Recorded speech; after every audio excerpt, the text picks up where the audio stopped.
जैसा कि आप पहला ही प्रश्न देख रहे होंगे, प्रश्न नंबर 101। दोस्तों ये हमें पेपर मिला है जिसमें 101 प्रश्न है। इसमें आपसे पूछा गया था निम्नलिखित में से कौन सा राष्ट्रीय उद्यान एक टाइगर रिजर्व भी है। तो दोस्तों इसका सही आंसर होगा ए, पन्ना राष्ट्रीय उद्यान। क्या होगा? पन्ना राष्ट्रीय उद्यान। नेक्स्ट प्रश्न की बात करते हैं, प्रश्न नंबर 102।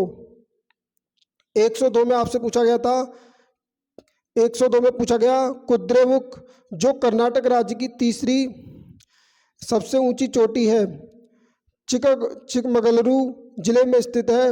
यह विशेष शिखर एक जानवर के चेहरे के आकार का है। निम्नलिखित में से वह कौन सा जानवर है? तो दोस्तों इसका सही आंसर था सी, घोड़ा। क्या होगा? घोड़ा। प्रश्न नंबर 103 की बात करें जिसमें आपसे पूछा गया मृणालिनी साराभाई निम्नलिखित में से किस कला रूप से जुड़ी थी? तो दोस्तों इसका सही आंसर था आपका बी, कथकली। ये किससे जुड़ी थी? कथकली से। प्रश्न नंबर 104 की बात करें, 104 में आपसे पूछा गया बौद्ध गुफा परिसर जहाँ 3 नई गुफाएं खोजी गई हैं किस राज्य में स्थित है? तो दोस्तों इसका सही आंसर था बी, महाराष्ट्र। किस राज्य में? महाराष्ट्र राज्य में। वही बात करें प्रश्न नंबर 105 की, तो 105 में आपसे पूछा गया था हानिकारक यूवी पराबैंगनी किरणों से हमारी रक्षा करने के लिए वायुमंडल की निम्नलिखित परतों में से कौन ओजोन परत मौजूद है? तो दोस्तों इसका सही आंसर था बी, समताप मंडल। अगला प्रश्न देखते हैं दोस्तों, प्रश्न नंबर 106। 106 में आपसे पूछा गया निकट दृष्टि दोष को ठीक करने के लिए किस प्रकार के लेंस का उपयोग किया जाता है? तो आपने ये क्वेश्चन 100% दोस्तों सही किया होगा। इसका सही आंसर था अवतल लेंस। क्या होगा? अवतल लेंस। प्रश्न नंबर 107। 107 में आपसे पूछा गया निम्नलिखित में से किस राज्य में विश्व का एकमात्र तैरता हुआ राष्ट्रीय उद्यान केइबुल लामजाओ राष्ट्रीय उद्यान स्थित है? दोस्तों बहुत ही आसान प्रश्न था। इसका सही आंसर था बी, मणिपुर। ये मणिपुर राज्य में जो है स्थित है। प्रश्न नंबर 108। 108 में आपसे पूछा गया निम्नलिखित में से किस भारतीय वैज्ञानिकों ने तारों की संरचना और विकास के लिए महत्वपूर्ण भौतिक प्रक्रियाओं के सैद्धांतिक अध्ययन पर अपने कार्य के लिए नोबेल पुरस्कार जीता है? तो दोस्तों इसका सही आंसर था सी, एस चंद्रशेखर। क्या होगा? एस चंद्रशेखर। प्रश्न नंबर 109 की बात करें तो 109 में आपसे पूछा गया केंद्रीय गृह मंत्री अमित शाह ने निम्नलिखित में से किस शहर में सुरक्षित शहर परियोजना का शुभारंभ किया? तो दोस्तों इसका सही आंसर था बंगलुरु। क्या हो जाएगा? बंगलुरु। इसका सही आंसर हो जाएगा बंगलुरु। प्रश्न नंबर 110 की बात करें तो 110 में आपसे पूछा गया भारत में पहली 3D मुद्रित त्रिआयामी मुद्रित डाकघर कहाँ बनाया जा रहा है? तो दोस्तों इसका सही आंसर था सी, बेंगलुरु। क्या होगा? बेंगलुरु। प्रश्न नंबर 111 की बात करें, 111 में आपसे पूछा गया ज्योति तीव्रता को एक इकाई के रूप में व्यक्त किया जा सकता है जिसका नाम है? तो दोस्तों आपको बता दें ज्योति तीव्रता को जो हम कैंडेला में मापते हैं, किसमें? कैंडेला में। इसका सही आंसर था बी। बात करें प्रश्न नंबर 112 की, 112 में आपसे पूछा गया निम्नलिखित में से किसका जलीय घोल आंखों के लिए कमजोर प्रतिरोधी एंटीसेप्टिक के रूप में प्रयोग किया जाता है? तो इसका सही आंसर था बोरिक एसिड। सी आंसर क्या हो जाएगा? इसका सही हो जाएगा बोरिक एसिड। प्रश्न नंबर 113 की बात करें तो 113 में आपसे पूछा गया निम्नलिखित में से किस देश में हिंसा के बीच 10 से टीके नष्ट कर दिए गए? तो दोस्तों इसका सही आंसर आपको बता दें, इसका सही आंसर था सूडान। क्या था? सूडान। प्रश्न नंबर 114 की बात करें, 114 में आपसे पूछा गया निम्नलिखित में से किस बंदरगाह ने हाल ही में बंदरगाह नौवहन और जलमार्ग मंत्रालय द्वारा उच्चतम कार्यों को संभालने के लिए वर्ष 2022-23 के लिए सर्वश्रेष्ठ पूर्ण प्रदर्शन सर्वश्रेष्ठ यानी कि सागर श्रेष्ठ सम्मान पुरस्कार प्राप्त किया है? तो दोस्तों इसका सही आंसर था डी, कोचीन बंदरगाह प्राधिकरण केरल। कौन सा होगा? कोचीन बंदरगाह। अगला प्रश्न है दोस्तों, प्रश्न नंबर 115। 115 की बात करें तो इसमें पूछा गया, निम्नलिखित में से कौन सा देश CO2 आयात करने और इसे समुद्र के नीचे दफनाने वाला पहला देश बन गया? तो दोस्तों इसका सही आंसर था सी, डेनमार्क। क्या हो जाएगा? डेनमार्क। प्रश्न नंबर 116। 116 में आपसे पूछा गया, कृषि और किसान कल्याण मंत्रालय और NAFED नेफ्ड द्वारा पहला बाजरा अनुभव केंद्र MEC कहाँ शुरू किया गया है? तो दोस्तों इसका सही आंसर था डी, नई दिल्ली में। कहाँ? नई दिल्ली में। प्रश्न नंबर 126 की बात करें दोस्तों, 117। प्रश्न नंबर 117, इसमें आपसे पूछा गया, ओडिशा के निम्नलिखित में से किस जिले ने गर्भवती महिलाओं की स्थिति पर नज़र रखने के लिए निरीक्षण ऐप लॉन्च किया? तो दोस्तों इसका सही आंसर था ए, गंजम। किसने? गंजम जिले ने। प्रश्न नंबर 118 की बात करें, 118 में आपसे पूछा गया, हाल ही में रेमन मैग्सेसे अवार्ड फाउंडेशन के सदस्यों ने व्यक्तिगत रूप से 64 साल के इंतजार के बाद निम्नलिखित में से किस अंतर्राष्ट्रीय व्यक्तित्व को 1959 का रेमन मैग्सेसे पुरस्कार प्रदान किया? तो इसका सही आंसर था बी, दलाई लामा। क्या होगा? दलाई लामा। प्रश्न नंबर 119 की बात करें तो इसमें आपसे पूछा गया था, 42वें आसियान शिखर सम्मेलन आसियान के विषय आसियान मामले हैं। तो दोस्तों इसका सही आंसर था विकास का उपकेंद्र। बी आंसर क्या हो जाएगा? इसका सही हो जाएगा विकास का उपकेंद्र। बात करें प्रश्न नंबर 120। 120 में आपसे पूछा गया, महिला क्रिकेटरों को सम्मानित करने के लिए डेवी हैकल मेडल किस देश द्वारा शुरू किया गया? तो दोस्तों इसका सही आंसर था बी, न्यूजीलैंड। ये न्यूजीलैंड देश के द्वारा शुरू किया गया। प्रश्न नंबर 121 की बात करें तो 121 में आपसे पूछा गया, निम्नलिखित में से कौन सा संस्थान वित्तीय स्थिति रिपोर्ट प्रकाशित करता है? तो दोस्तों इसका सही आंसर था बी, RBI यानी कि भारतीय रिजर्व बैंक। प्रश्न नंबर 122 की बात करें, 122 में आपसे पूछा गया, नोबेल पुरस्कार वर्ष 1901 से दुनिया भर में पुरुषों और महिलाओं को सम्मानित किया जा रहा है। वर्ष 1968 में निम्नलिखित क्षेत्रों में से किस क्षेत्र को जोड़ा गया? तो दोस्तों इसका सही आंसर था बी, अर्थशास्त्र यानी कि अर्थशास्त्र के क्षेत्र को जोड़ा गया। प्रश्न नंबर 123 की बात करें तो 123 में आपसे पूछा गया, राष्ट्रीय सांख्यिकी कार्यालय ने कहा कि 2022-23 के लिए मौजूदा कीमतों पर अनुमानित वार्षिक प्रति व्यक्ति है। तो दोस्तों इसका सही आंसर होगा ए, 1.72 लाख। क्या होगा? 1.72 लाख। प्रश्न नंबर 124 की बात करें, 124 में आपसे पूछा गया, शब्द शांति का समुद्र सी ऑफ ट्रैंक्विलिटी निम्नलिखित में से किस खगोलीय पिंड से जुड़ा है? तो दोस्तों इसका सही आंसर होगा चांद। ये चांद से जुड़ा हुआ है। किससे? चांद से। प्रश्न नंबर 125 की बात करें, 125 में आपसे पूछा गया, निम्नलिखित में से कौन सा पृथ्वी पर समुद्र तल से सबसे गहरा बिंदु है?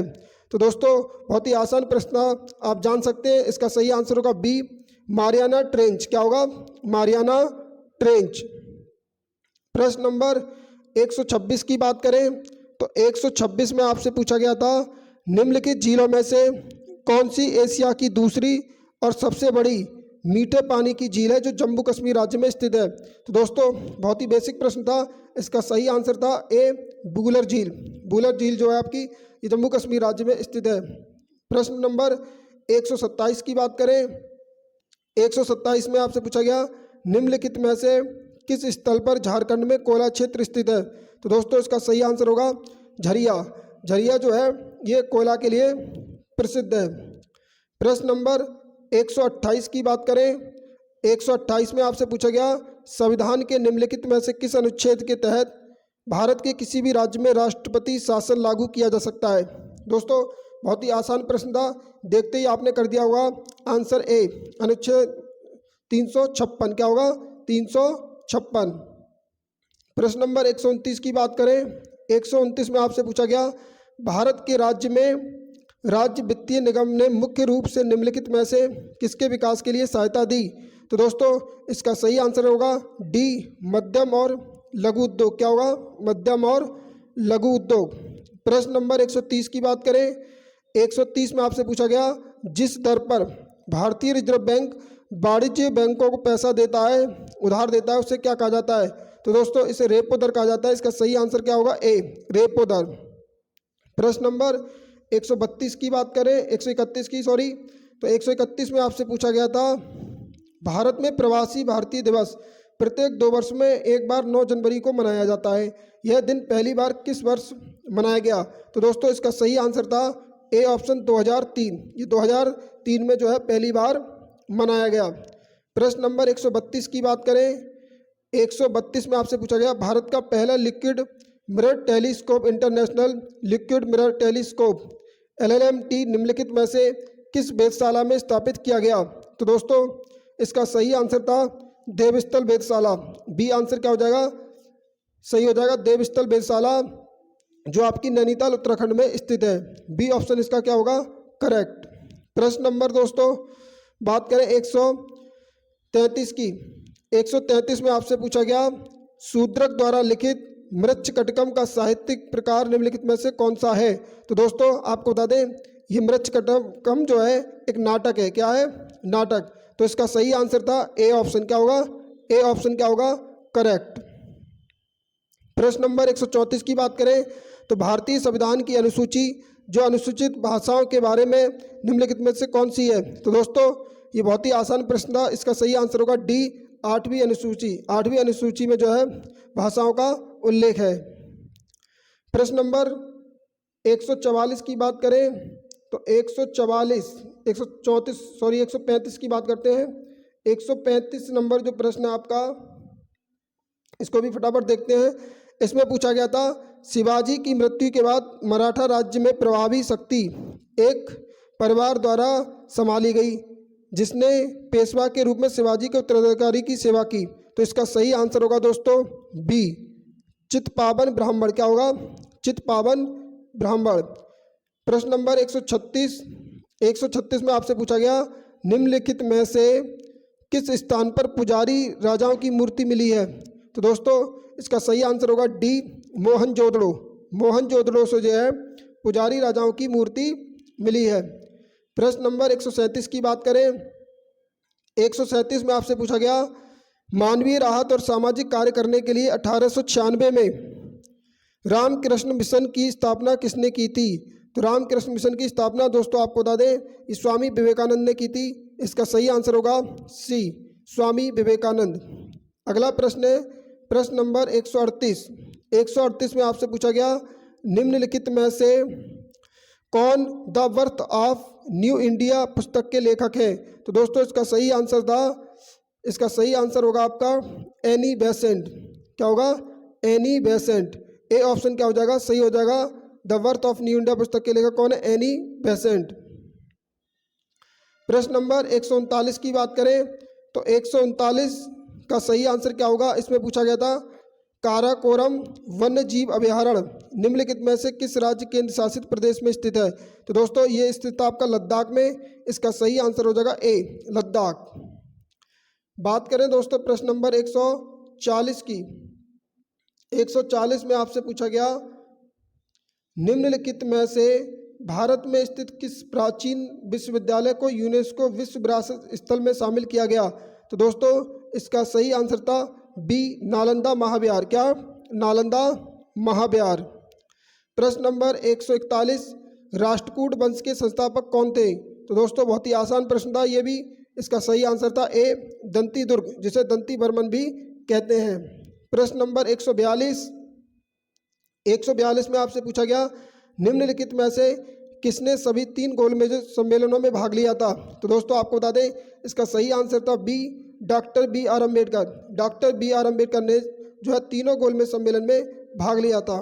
प्रश्न नंबर 143 की बात करें, 143 में आपसे पूछा गया, निम्नलिखित में से कौन सा मंदिर पल्लव राजवंशों के शासन के दौरान बनाया गया था?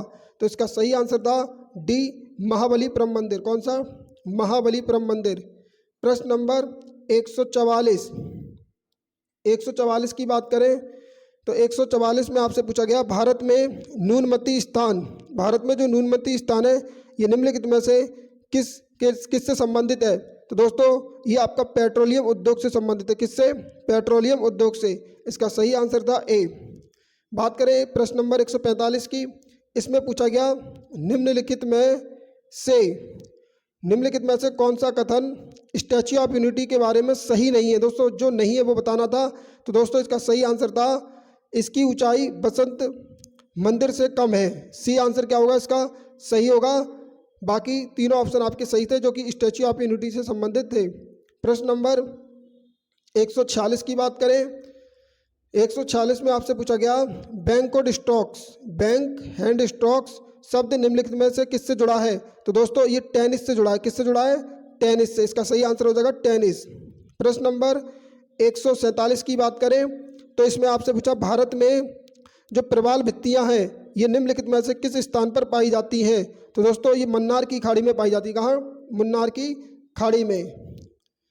प्रश्न नंबर 148 की बात करें दोस्तों, तो 148 में आपसे पूछा गया था निम्नलिखित में से कौन सा कथन बृहस्पति ग्रह के बारे में सही है? तो दोस्तों आपको बता दें इसमें सही आंसर होगा आपका सी, सौर मंडल में सबसे छोटा दिन इसका है। यानी बृहस्पति जो ग्रह है सौर मंडल में सबसे छोटा दिन इसका है, ये सही आंसर होगा इसका। बात करें प्रश्न नंबर 149 की, तो इसमें आपसे पूछा गया निम्नलिखित में से किस पर्वत को हाथी पर्वत के रूप में जाना जाता है जो मध्य केरल के दक्षिणी पश्चिमी घाट में पहाड़ी एक श्रृंखला पर स्थित है और पश्चिमी तमिलनाडु सीमा तक फैला हुआ है? तो दोस्तों आपको बता दूं तमिलनाडु में जो आपकी अन्नामलाई की पहाड़ियां हैं तो यही पर्वत जो है इसका सही आंसर होगा। बी आंसर जो है इसका क्या होगा? करेक्ट हो जाएगा। बी अन्नामलाई।